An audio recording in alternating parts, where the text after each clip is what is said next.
A fast-paced plot, witty dialogue, unique murders, deep and interesting characters, or some cool forensic science insights? Yeah, none of that is happening in Remarkable Place to Die. Honestly, don't even waste your time on it. Like, at all. We need to get out of here. This is a crime scene. No! Even though it has that classic winning setup, a former cop returning home to solve clever crimes, the show completely fails to make any of it interesting. I was actually super intrigued by the opening scene where the car falls off the cliff. It was a really clever hook. As the car is falling, literally while the crime is happening, they introduce the main cast in parallel. I thought, okay, once the car hits the bottom, the intro is done and we're off to the races. But no, I got played. The car hit the ground and the characters just keep on with their slow burn intros. The actual investigation didn't start until halfway through the episode.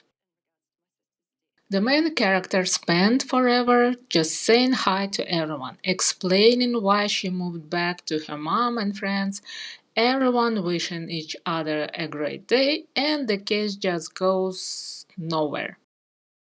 Like, why am I even watching a detective show? Just to see how sweet, progressive, and supportive everyone is? Because of all that useless, dragged out chatter, the actual mystery gets totally lost.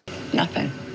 And when they finally decide to solve the crime, it turns out to be the exact person everyone suspected from the jump. It feels like all that personal drama was just shoved in there to distract the audience from the fact that there isn't actually a real investigation happening. I mean, sure, there is a crime, but it gets solved so fast. Not because of the detective's genius, but just because there aren't many suspects to pick from. And to keep things running for 45 minutes, the writers just cram in everything they can get their hands on. I think part of the problem is that the town itself is just too safe, like all those modern tourist spots you see everywhere. You've got cameras, witnesses, everyone knows everyone. It doesn't make any sense for people to be getting murdered there. So, the writers have to pull motives and murder methods out of thin air just to justify the format.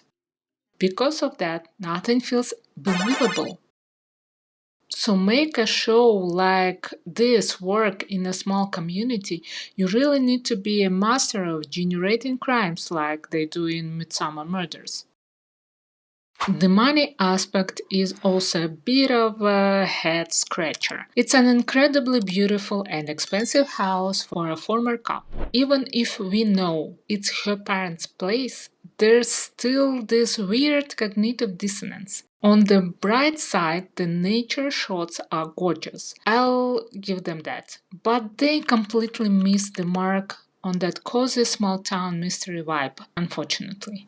However, if this kind of show is your jam, you might want to check out Recipes for Love and Murder, Signora Volpe, or the Madame Blanc Mysteries instead. And that's a wrap. Catch you later and stay tuned. Done my job.